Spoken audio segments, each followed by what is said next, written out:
Breaker switches don't fix marriages, but they'll keep your house from burning down. Ask me how I know. My name is Evan Mercer, and I'm 34 years old. I've been wiring houses in New England for 12 years, and I've been married to Kara Venner for 8. If you'd asked me 6 months ago, I would have told you both jobs were going fine. Turns out I was half right.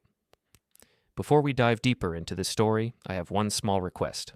Please subscribe, drop a like, comment, and hit that hype button to boost this channel so more people can discover these incredible Reddit stories.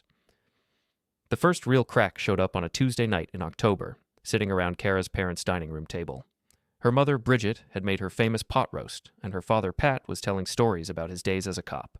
Normal family dinner stuff. Kara was picking at her food, checking her phone every few minutes, and making those little comments she'd been throwing around lately. "Evan's so predictable," she said, cutting her meat with surgical precision. "Same route to work every day, same lunch, same everything. Troy always said I needed more excitement in my life." Troy Renwick, her college boyfriend, the guy she'd dated before me, the one with the cherry red Mustang and the tech sales job that paid twice what I made. She'd been mentioning him a lot recently. "Kara," her mother said quietly, not looking up from her plate. "What? I'm just saying. Some people like adventure." Kara's green eyes had this glint in them, like she was enjoying some private joke. "Troy texted me last week, actually. He's back in town, working for some startup. Still drives that ridiculous car." Pat cleared his throat. "How's work going, Evan? Still busy with those new developments?" I appreciated the redirect. Pat was good people. "Yeah, we're wiring 3 houses this month. Good steady work." "Steady," Kara repeated like it was a dirty word. "That's Evan, Mr. Steady." The conversation moved on, but something had shifted. I caught Bridget watching her daughter with this expression I couldn't quite read. Disappointment, maybe, or recognition. After dinner, I was helping clear dishes when Kara dropped the bomb. "You know what's funny?" she said, stacking plates with unnecessary force. "I was thinking today about choices, about paths not taken." She looked right at me, this little smirk playing at the corners of her mouth. "You always knew I'd pick him." The words hung in the air like smoke. Her parents went very still. I felt something cold settle in my stomach, but I kept my face blank. "Pick who?" I asked, though I already knew. "Troy, obviously. If he'd asked me to marry him back then, I would have said yes in a heartbeat. But he was too focused on his career, you know? Always traveling, always chasing the next big deal." She shrugged, like she was discussing the weather. "Good thing I'm patient." Bridget dropped her fork. The clatter was loud in the sudden silence. "Kara," Pat said, his cop voice coming out. "That's enough." But Kara was on a roll now, energized by the tension she'd created. "What? We're all adults here. We can talk about these things. I mean, Evan knows he wasn't my first choice. Don't you, honey?" I looked at my wife of 8 years. Really looked at her. The blonde hair she spent $200 getting highlighted every month. The designer clothes she bought with money from her marketing consulting business. The wedding ring I'd saved for 6 months to buy back when I thought she loved me. "I think," I said carefully, "we should probably head home." "Oh, come on. Don't be so sensitive." Kara laughed, but it sounded forced. "I'm just being honest. Honesty is important in a marriage, right?" I stood up, pulled out my wallet, and left $40 on the table. "Thanks for dinner, Bridget, Pat." I nodded to each of them. "I'll see you both soon." I walked to the front door, got my coat from the closet, and headed for my truck. Behind me, I could hear Kara's voice getting shrill, and her parents' low responses, but I didn't turn around. As I was backing out of the driveway, Bridget appeared at my passenger window. I rolled it down. "Evan," she said, her voice barely above a whisper. "You know, right? About what's been going on?" I looked at this woman who'd treated me like a son for 8 years, who'd welcomed me into her family, taught me her pot roast recipe, and bragged about my electrical work to her friends. Her eyes were full of something that looked like pity. "Yeah," I said. "I know." She reached through the window and squeezed my shoulder. "I'm sorry. We raised her better than this." I drove home in silence, my mind working like it did when I was troubleshooting a complex wiring job. Step by step, connection by connection, following the current to find the break in the circuit. When I got to our house, the modest 2-story I'd rewired myself when we bought it 5 years ago, I sat in the driveway for a long time. The porch light was on, the one I'd installed with a motion sensor so Kara would feel safe coming home late from her client meetings. Client meetings, right. I pulled out my phone and scrolled through my contacts until I found Derek Bannon's number. Deke was my work partner, a HVAC guy who knew every piece of gossip in a 50-mile radius. If anyone would know what was really going on, it'd be him. Mercer, he answered on the second ring. What's up? I need to ask you something, and I need you to be straight with me. Shoot. How long have people been talking about Kara and Troy Renwick? Long pause. Too long. Deke. Shit, man. How'd you find out? How long? 3 months, maybe 4. I heard it from Amy Reddick first. You know Amy, lives on Maple Street. She saw them at that fancy hotel downtown, the one with the restaurant on the top floor. Then my cousin's wife saw them at the mall, holding hands and shit. I was going to tell you, but what? But you seemed happy, you know, and sometimes it's better not to know. I closed my eyes, leaned back against the headrest. Yeah, thanks for telling me now. You okay, brother? I will be. I hung up and sat there for another 10 minutes, letting it all sink in. The late nights, the new clothes, the way she'd started working out again, buying expensive lingerie I never saw her wear, the sudden interest in girls' nights and networking events, the way she'd been looking at me lately, like I was something she'd outgrown. My phone buzzed, a text from Kara. Staying at Cass's tonight. We need to talk tomorrow. Cass Moreau, Kara's best friend since college, the one who'd never liked me, who was always whispering in Kara's ear about what she deserved, what she was missing out on. I should have seen that coming. I got out of the truck and walked to my front door, put my key in the lock, turned it, and stepped into the house that suddenly felt different, smaller, like it belonged to someone else. But as I stood there in the entryway, looking at the family photos on the wall, the furniture we'd picked out together, the life we'd built, I felt something shift inside me. Not sadness, not anger. Something colder, more focused. I walked to my workshop in the basement and pulled out my toolbox. Time to do what I did best. Time to rewire everything. I didn't sleep that night. Instead, I made a list. Not a revenge list. I'm not that kind of guy. A practical list. The kind I made before starting any big electrical job. Step 1, Step 2, Step 3, all the way to completion. Because the thing about electricity is, you can't half-ass it. One loose connection, one crossed wire, and the whole system fails. At 6 a.m., I drove to Home Depot and bought new locks. Schlage lock bolts, grade 1 security rating. The kind that would stop a battering ram, let alone a cheating wife with a guilty conscience. By 7 a.m., I was at the bank. Closed our joint checking account, moved my direct deposit to a new account in my name only. The teller, a middle-aged woman named Susan, who'd handled our mortgage paperwork, gave me a sympathetic look. Divorce? She asked quietly. Something like that. By 8 a.m., I was calling our credit card companies. Canceled the joint cards, kept the one in my name. Kara had her own cards anyway. She'd made a point of keeping her financial independence, she'd said. Smart woman. By 9 a.m., I was back home, installing the new locks.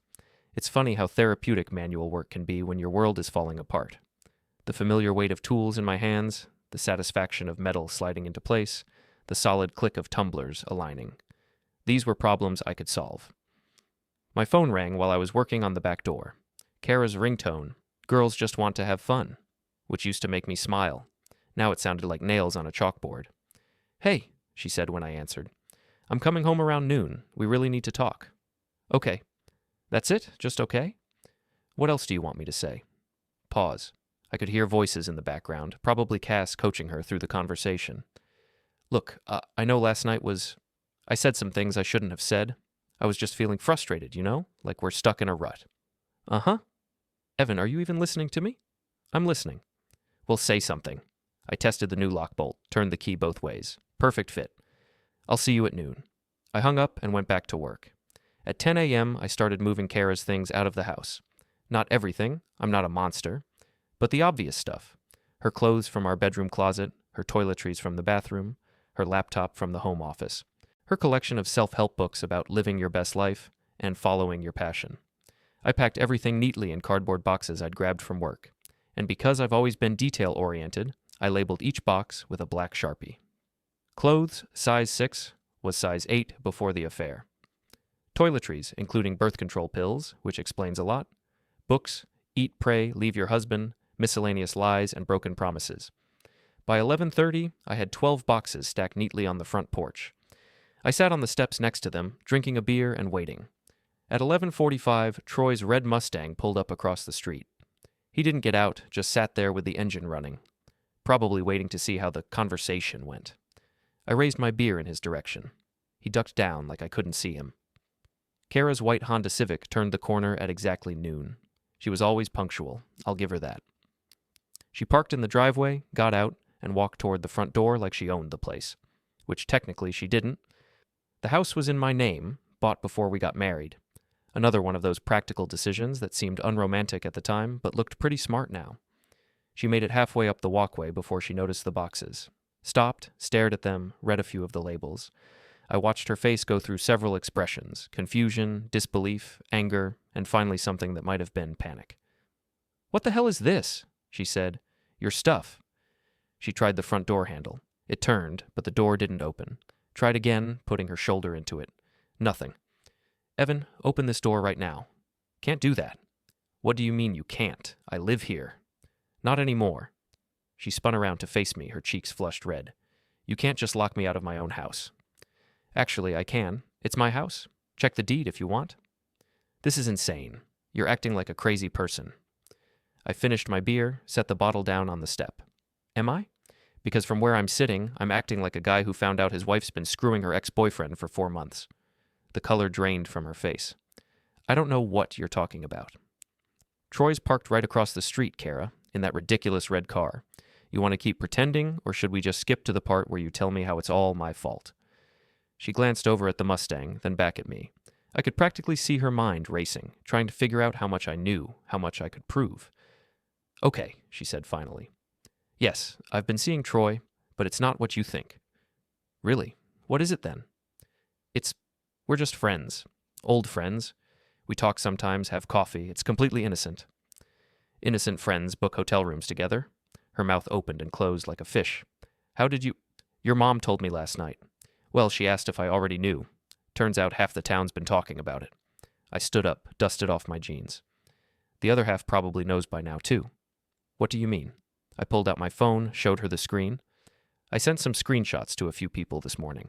Your parents, Troy's fiancée Miranda, my buddy Deke, who knows everyone. Oh, and I posted a few things on Facebook. Nothing too dramatic, just a simple status update. Getting divorced. Wife decided she preferred her ex-boyfriend. Moving on." Got a lot of supportive comments. Kara grabbed for my phone, but I pulled it back. "You bastard. You can't just—" "Can't what? Tell the truth? Share the details of my own marriage? You're ruining everything." "I'm not ruining anything, Kara. You already did that." She started crying then, big dramatic sobs that might have worked on me 6 months ago. Now they just sounded like noise. "Please," she said, "can we just go inside and talk about this like adults? Work something out?" "No." "What do you mean, no?" "I mean no. We're not going inside. We're not talking it out. We're not working anything out. You made your choice. Now you get to live with it." Across the street, Troy finally got out of his car. He was wearing a suit that probably cost more than I made in a week, and his hair was styled with that expensive gel that made it look like he'd just stepped out of a magazine. He walked over with this confident swagger, like he was coming to rescue the damsel in distress. "Hey, man," he said when he reached us. "Maybe we should all calm down here." I looked at him. Really looked at him. He was handsome, I'll give him that. Tall, athletic, the kind of jaw that belonged on a movie poster. But there was something soft about him, too. Something that told me he'd never worked with his hands, never fixed anything that was actually broken. "You must be Troy," I said. "Yeah, and you're Evan. Look, I know this is awkward, but—" "Awkward?" I laughed. "That's what you call sleeping with another man's wife? Awkward?" His face reddened. "It's not like that. Kara and I have history. We never really got closure." "Well, you're getting it now." He puffed out his chest, trying to look intimidating. "Maybe you should watch your tone." "Or what? Or maybe I'll have to do something about it." I stepped closer to him, close enough to smell his expensive cologne, see the uncertainty in his eyes. "You know what, Troy? I've got an idea. Why don't you help Kara load these boxes into your car? Take her somewhere nice. Maybe that hotel downtown where you two have been meeting." "Evan," Kara said, her voice small. "No, it's perfect," I continued. "You wanted excitement, right? Adventure? Well, here's your chance. Go have your grand romance. Just do it somewhere else." Troy looked at Kara, then back at me. I could see him calculating, trying to figure out if this was a trap, if there was some angle he was missing. "Fine," he said finally. "Come on, Kara, let's go." But Kara wasn't moving. She was staring at the house, at the boxes, at the life she was walking away from. This is really happening, she whispered. Yeah, I said. It really is. She looked at me one more time, and for a second I saw something that might have been regret. But then Troy put his hand on her shoulder, and the moment passed. I'll be back, she said, for the rest of my things. No, you won't. Everything you're getting is right here. What about my grandmother's china, my photo albums? Your grandmother's china is in box number 7. Your photo albums are in box number 3. Everything else stays with me. She wanted to argue. I could see it. But Troy was already picking up boxes, loading them into his Mustang with the kind of careful precision that told me he was more worried about his paint job than his girlfriend's feelings. It took them 20 minutes to load everything. 20 minutes of awkward silence, of neighbors peeking through their curtains, of Amy Reddick from down the street taking not-so-subtle photos with her phone. When they were done, Kara stood by the passenger door of Troy's car, looking back at me. I never meant for it to happen this way, she said. Sure you did. You just thought you'd get to control how it played out. She got in the car without another word. Troy revved the engine, because of course he did, and they drove away. I sat back down on the porch steps and opened another beer. Across the street, Amy Reddick was walking over with the kind of determined stride that meant she had questions. Evan, honey, she called out, is everything okay? I raised my beer to her. Everything's perfect, Amy, just doing a little spring cleaning. She looked at the empty boxes scattered on my lawn, the changed locks, the satisfied expression on my face. Well, she said, if you need anything, I'll let you know. As she walked back to her house, probably to start making phone calls, I allowed myself a small smile. Phase 1 was complete, the circuit was broken, the power was off, and the real work could begin. My phone buzzed. A text from an unknown number. You think you're smart, but this isn't over. T. I typed back, breakers switched, Troy. Time to find a new house to play in. Then I blocked the number and went inside to start rewiring my life. The next few weeks were like watching a controlled demolition. Everything that had seemed solid in my marriage came crashing down, one support beam at a time. Deke called me the morning after the porch incident, laughing so hard he could barely speak. Dude, you're famous. Amy Reddick posted the whole thing on the neighborhood Facebook group. Drama on Elm Street, cheating wife gets the boot. It's got like 200 comments already. Great, I said, though I wasn't really upset about it. Sometimes the truth needs a spotlight. Oh, it gets better. Apparently Troy's fiancée saw your Facebook post and went nuclear. She showed up at his apartment last night with a baseball bat, took out his windshield and both headlights on that precious Mustang of his. I almost felt bad for the car. Almost. How do you know all this? My cousin lives in his complex. Said it was like watching a one-woman demolition derby.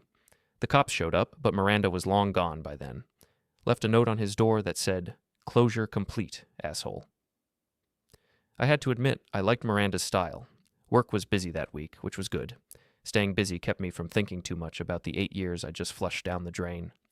Deke and I were wiring a new house in the suburbs, the kind of place Kara had always talked about wanting. 4 bedrooms, 3 baths, a kitchen island bigger than our entire living room. You ever think about upgrading? The homeowner asked me while I was installing outlets in the master bedroom. Getting something with more space? I like my house just fine, I said. Right size for what I need. Which was true. The house felt bigger now, somehow. Like removing Kara had opened up rooms I'd forgotten existed. On Thursday, Bridget called me at work. Evan, I hope it's okay that I'm calling. Of course it's okay. You're not the one who screwed up here. I wanted you to know that Pat and I support what you did. We raised Kara to be better than this, but somewhere along the way, she sighed. I don't know where we went wrong. You didn't go wrong, Bridget. Sometimes people just make bad choices. She came by yesterday, wanted us to talk to you, convince you to take her back, said it was all a misunderstanding. What did you tell her? I told her that actions have consequences, and she's old enough to know that. Pat was less diplomatic. He said if she wanted to act like a teenager, she could find somewhere else to do it. I felt a surge of gratitude for these people who'd treated me like family, even when their own daughter couldn't. How's she doing? I asked, because despite everything, I wasn't completely heartless. Living with that Cass girl, working, as far as I know. She looks... Bridget paused. She looks like someone who thought she was jumping into a swimming pool and found out it was a puddle. That evening, I was replacing a ceiling fan in my bedroom when someone knocked on the front door. Through the window, I could see Cass Moreau standing on my porch, arms crossed, looking like she had something to say. Cass was everything Kara aspired to be. Tall, blonde, perfectly put together, with the kind of confidence that came from never having to wonder if you could afford something. She worked in PR for some big firm in the city, drove a BMW, and had opinions about everything. She'd never liked me. Made it clear from day one that she thought Kara was settling. I opened the door but didn't invite her in. "We need to talk," she said. "No, we don't." "Look, I know you're hurt, but what you did was cruel. Humiliating her like that, airing your private business for the whole neighborhood to see." Kara humiliated herself. I just provided the stage. She made a mistake. People make mistakes. Sleeping with your ex-boyfriend for 4 months isn't a mistake, Cass. It's a choice. A series of choices, actually. She stepped closer, lowering her voice. "You want to know the truth? She was miserable. Has been for years. You never paid attention to her, never made her feel special. Troy makes her feel alive again. If she was miserable, she should have talked to me about it, or better yet, divorced me before she started shopping for a replacement. It's not that simple." "Sure it is. You're either married or you're not. You're either faithful or you're not. There's no gray area here." Cass laughed, but it wasn't a happy sound. "God, you're just like every other man. Everything's black and white with you people. No understanding of nuance, of complexity. You want complexity? Here's some complexity for you. Kara's living with you now, right? In your fancy condo downtown? What's your point?" "My point is that Troy's got his own place. Nice apartment, from what I hear. So why isn't she living with him? Why isn't he playing house with the woman he supposedly loves?" Cass's face went tight. "That's none of your business." "I think it is my business. I think Troy's having second thoughts about his grand romance now that it's not a secret anymore. I think he liked the thrill of sneaking around, but he's not so excited about the reality of being with someone who cheated on her husband. You don't know what you're talking about." "Don't I? When's the last time you saw them together, Cass? When's the last time he took her out somewhere public, somewhere people might see them?" She didn't answer, which was answer enough. "Here's what I think happened," I continued. "I think Troy liked having Kara as his side piece. Made him feel important, having a married woman risk everything for him. But now that she's available, now that she's free to be with him full time, he's realizing he doesn't actually want that. He wants the chase, not the catch." "You're wrong." "Am I? Then why are you here instead of him? If he's so committed to this relationship, why isn't he fighting for her?" Cass opened her mouth, then closed it. For the first time since I'd known her, she looked uncertain. "Kara's my friend," she said finally. "I'm looking out for her." "No, you're not. You're looking out for yourself. Because if Kara's relationship with Troy falls apart, you're stuck with a heartbroken roommate who gave up her marriage for nothing, and that's going to get old real fast." She stared at me for a long moment. "I always knew you were smarter than you let on." "I'm an electrician, not an idiot. I know how to follow a circuit to its logical conclusion." "So what happens now?" "Now? Now, Kara gets to figure out what she actually wants instead of what she thinks she wants. And you get to decide whether you're really her friend or just someone who likes having a front row seat to other people's drama." Cass turned to leave, then stopped. "For what it's worth, I think she really did love you. Once." "Yeah," I said. "I think so too." After she left, I went back to working on the ceiling fan, but I couldn't stop thinking about what she'd said, about Kara being miserable for years. Had I really been that oblivious? Had I been so focused on work, on providing, on being the steady, reliable husband, that I'd missed the signs that my wife was drowning? My phone rang, Kara's ringtone, which I still hadn't changed. "Hi," she said when I answered. Her voice sounded small, tired. "Hi. I just wanted to call and, I don't know, see how you're doing." "I'm fine." "Are you? Really?" I thought about it. Was I fine? I was sleeping better than I had in months, eating whatever I wanted, watching whatever I wanted on TV, coming and going without having to check in with anyone. The house was quieter, but it was a peaceful quiet, not the tense silence that had characterized our marriage toward the end. "Yeah," I said. "I really am." Long pause. "I miss you," she said. "Do you? Or do you miss the idea of me?" "What's the difference?" "The difference is that if you actually missed me, you wouldn't have been sleeping with Troy for 4 months. She started crying then, soft sobs that came through the phone like static. Part of me wanted to comfort her, to tell her everything would be okay, but that part was getting smaller every day. "I made a terrible mistake," she whispered. "Yes, you did. Can't we try to work through this? Go to counseling or something?" "Kara, you told your parents you would have married Troy if he'd asked you back in college. You said I wasn't your first choice. How do we work through that?" "I was angry. I said things I didn't mean." "No, you said things you did mean. things you'd probably been thinking for years. The only mistake you made was saying them out loud. More crying. I don't know what to do, she said. Figure out what you actually want, and then do that, but leave me out of it. I hung up and went back to my ceiling fan. The old one had been wobbling for months, making this annoying clicking sound that Kara had complained about constantly. The new one was perfectly balanced, whisper quiet. Sometimes the solution really was just a matter of replacing the broken parts. 3 weeks after the porch incident, I ran into Troy at the grocery store. I was in the beer aisle, stocking up for a weekend of college football, when I heard that familiar voice behind me. Well, if it isn't the neighborhood hero. I turned around. Troy was standing there with a shopping basket that contained energy drinks, frozen dinners, and a sad-looking banana. He looked like he'd been sleeping poorly. Dark circles under his eyes, stubble that was trying to be fashionable but just looked messy. Troy, I said, how's the Mustang? His jaw tightened. Funny, real funny. I thought so. New windshield looks good, though. Better than the old one. You think you're so smart, don't you? Breaking up my engagement, turning the whole neighborhood against me. I didn't break up your engagement. That was all you, buddy. I just provided the information. Miranda made her own choices. He stepped closer, trying to intimidate me. You have no idea what you've done. The mess you've created. Enlighten me. Kara's a wreck. She can barely function. She lost 2 clients this week because she can't focus on anything. And that's my fault, how? You humiliated her. Put her personal business on blast for everyone to see.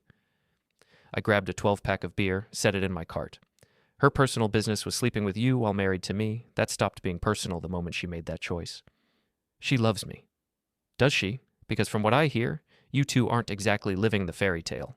His face went red. What's that supposed to mean? It means Cass came by my house last week, trying to convince me to take Kara back. Which is interesting, because if things were going so great with you, why would she need to do that?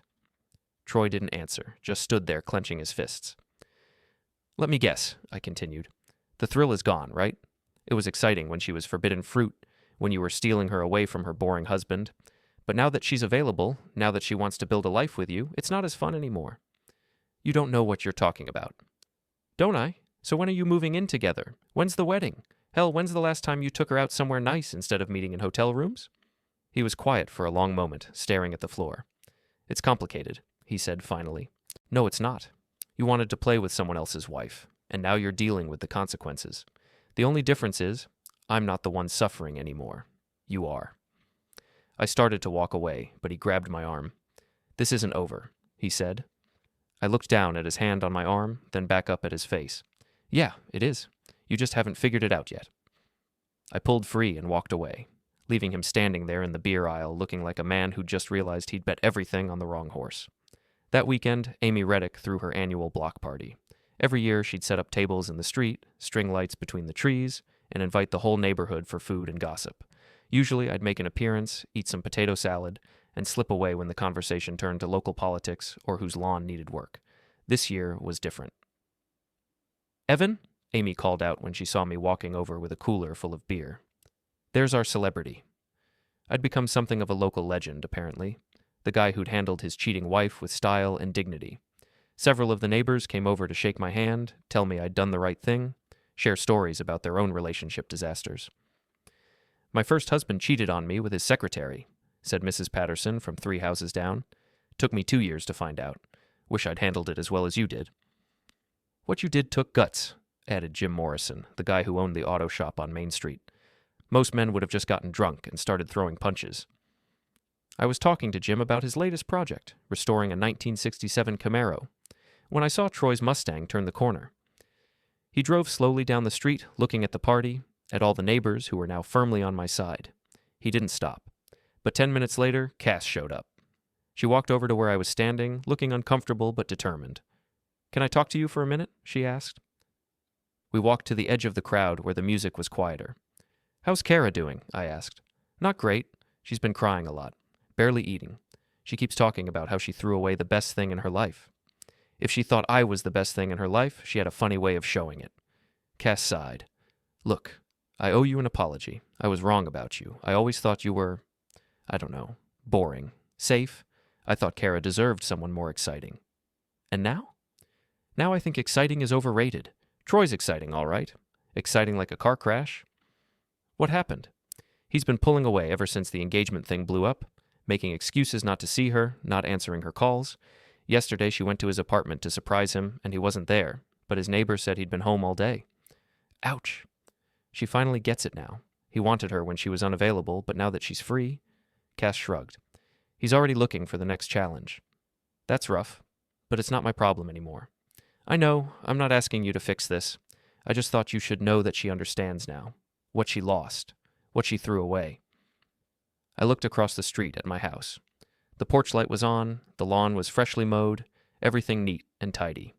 It looked like the home of a man who had his life together. Cass, can I ask you something? Sure. Why didn't you ever like me? I mean, really. What was it about me that bothered you so much? She was quiet for a moment, thinking. Honestly, I was jealous. Of what? Of how happy you made her, at least in the beginning. She used to talk about you all the time, about how safe she felt with you, how you made her laugh, how you'd surprise her with little things. And I've never had that. I've had exciting relationships, passionate relationships, dramatic relationships, but I've never had someone look at me the way you used to look at her. Used to? Yeah, and used to. I watched it fade over the years, and I thought it was your fault. I thought you'd gotten complacent, stopped trying, but now I think maybe she stopped appreciating what she had. We stood there in comfortable silence for a moment, watching the neighbors eat and laugh and gossip about people who weren't there. For what it's worth, Cass said, I think you're going to be okay. Better than okay. Thanks. I think so too. She started to walk away, then turned back. Oh, and Evan? That thing you said about following a circuit to its logical conclusion? Kara's circuit is about to reach its end. Troy's done with her. I give it another week, maybe 2, before he cuts her loose completely. And then what? And then she'll have to figure out how to live with the choices she made. After Cass left, I rejoined the party. Ate some of Amy's famous potato salad, drank a few beers, listened to Jim talk about carburetors and compression ratios. Normal neighborhood stuff. The kind of evening Kara had always said was boring. Maybe it was boring. But it was also peaceful. Real. Honest. As I was getting ready to head home, Amy grabbed my arm. Evan, honey, I hope this isn't too forward, but my niece is coming to visit next month. She's a teacher, just got divorced herself. I was thinking maybe... Amy, I said, smiling, let me get used to being single first, okay? Of course. But when you're ready. When I'm ready, you'll be the first to know. I walked home as the sun was setting, feeling better than I had in months. My phone buzzed as I was unlocking my front door. A text from an unknown number. I'm sorry for everything. I know it's too late, but I needed you to know. Kay. I stared at the message for a long time. Part of me wanted to respond, to tell her I forgave her, that we could try to work things out. But that part was getting smaller every day, replaced by something stronger. Something that knew the difference between love and habit, between forgiveness and foolishness. I deleted the message without responding and went inside to watch the game. Some circuits, once broken, were better left that way. 2 months after the divorce papers were filed, I was finishing up a job at a new development when Deke came running over with his phone in his hand, grinning like he'd won the lottery. Dude, you have got to see this, he said, shoving the screen in my face. It was a Facebook post from Amy Reddick's neighborhood group. A video shot from someone's phone with the caption, Drama Update, Karma Comes Full Circle. The video showed Troy's apartment complex. There was Troy, standing in the parking lot in his underwear and a t-shirt, while a woman I didn't recognize threw his belongings out of a third-floor window. Clothes, electronics, what looked like a PlayStation, all raining down onto the asphalt. Who's the woman? I asked. That's Jennifer Walsh, his new girlfriend. Apparently she found out about Kara last week, and about the other woman he's been seeing on the side. Other woman? Yeah, some girl from his work. Troy's been busy. Jennifer here is a nurse at the hospital, and word is she's got a temper. Look at this part. He fast-forwarded to the end of the video, where Troy was trying to gather his scattered belongings while Jennifer screamed at him from the window. The audio was hard to make out, but I caught phrases like lying piece of trash and never want to see you again. Best part is, Deke said, this Jennifer chick, she's got connections, her brother's a cop, her ex-husband's a lawyer, and her best friend works at the bank where Troy has his accounts. By the time she's done with him, he's going to wish he'd stayed faithful to Miranda. I had to admit, there was a certain poetic justice to it all. That evening, I was grilling a burger in my backyard when I heard a car pull into the driveway. Through the fence, I could see Kara's white Honda. She sat in the car for a few minutes before getting out, like she was working up the courage to knock on the door. I considered pretending I wasn't home, but that seemed childish. We were going to have to talk eventually. She knocked softly, tentatively. When I opened the door, I barely recognized her. She'd lost weight, and not in a healthy way. Her clothes hung loose, her hair was pulled back in a messy ponytail, and she wasn't wearing makeup. She looked like someone who'd been crying for weeks. "Hi," she said. "Hi. Can we talk? Just for a few minutes?" I stepped aside and let her in. The house felt strange with her in it, like a piece of furniture that had been moved back to its old spot but didn't quite fit anymore. We sat in the living room on opposite ends of the couch that used to be ours. "I heard about Troy," I said. She laughed, but it was a bitter sound. "Of course you did. I'm sure the whole town knows by now." "Are you okay?" "No, not really." She looked around the room, taking in the changes I'd made. New throw pillows, a different arrangement of furniture, a bookshelf where her decorative vases used to sit. "The house looks good. Different, but good." "Thanks." "Evan, She started to cry, quiet tears that she wiped away with the back of her hand. "I need you to know how sorry I am. How much I regret everything." "I know. Do you? Because I don't think you understand how much I've lost. Not just you, not just our marriage. Everything. My parents barely speak to me. Half our friends won't return my calls. My business is falling apart because I can't focus on anything. I'm sorry to hear that." "Are you? Really?" I thought about it. Was I sorry? Part of me was, the part that had loved her for 8 years, that had planned a future with her, that had genuinely wanted her to be happy. But another part of me, a part that was growing stronger every day, felt like she was getting exactly what she deserved. "Yeah," I said finally. "I am sorry. I never wanted you to be miserable, Kara.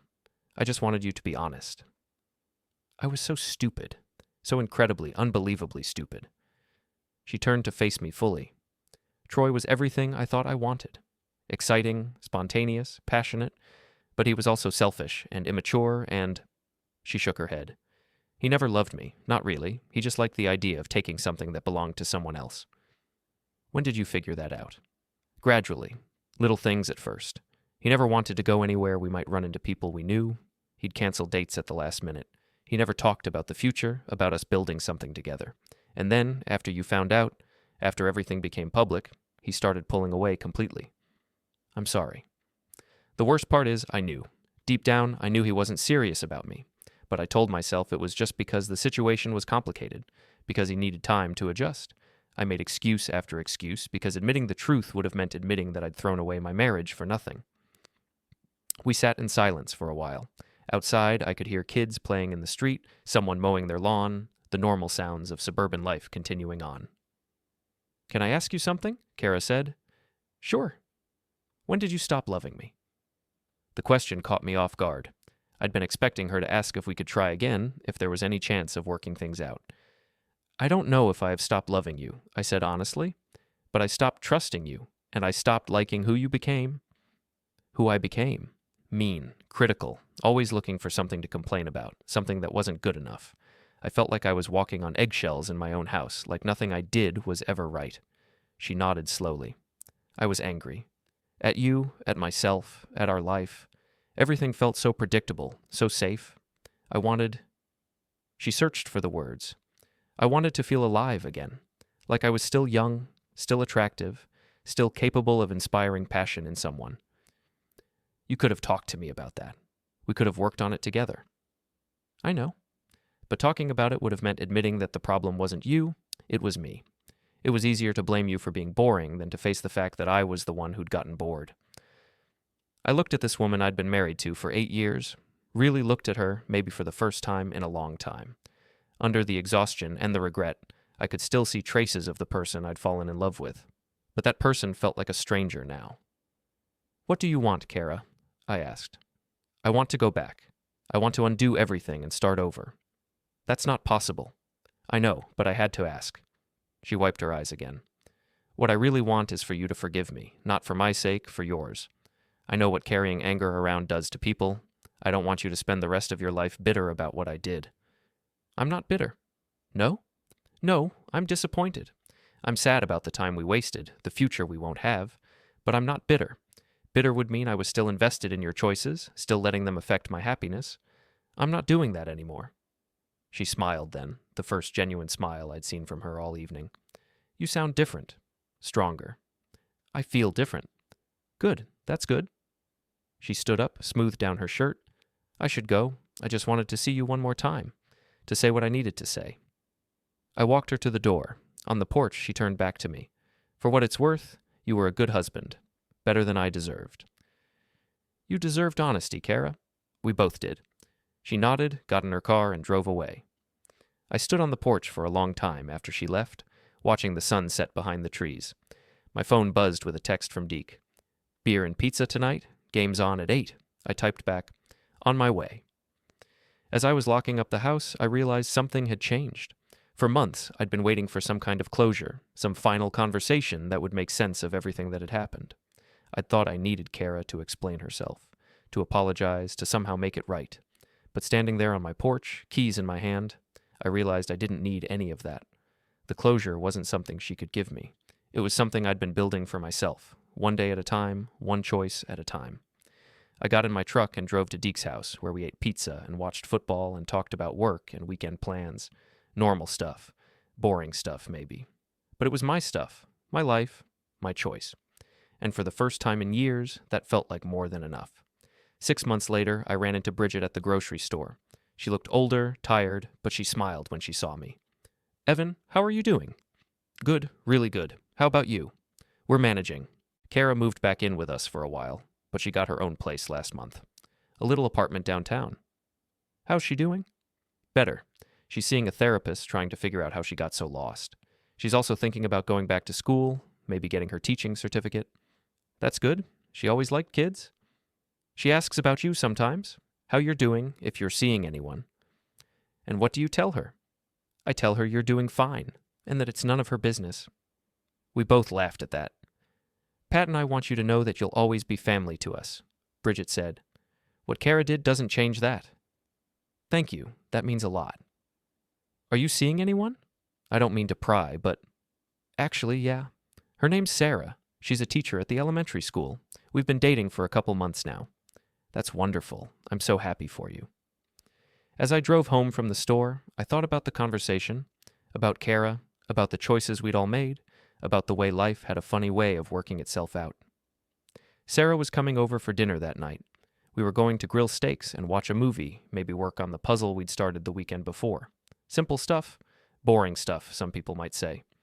But it was honest stuff, real stuff. And after everything I'd been through, that felt like the most exciting thing in the world. I pulled into my driveway and sat there for a moment, looking at my house. The porch light was on, the lawn was neat, everything in its place. It looked like the home of a man who knew who he was and what he wanted. It looked like home.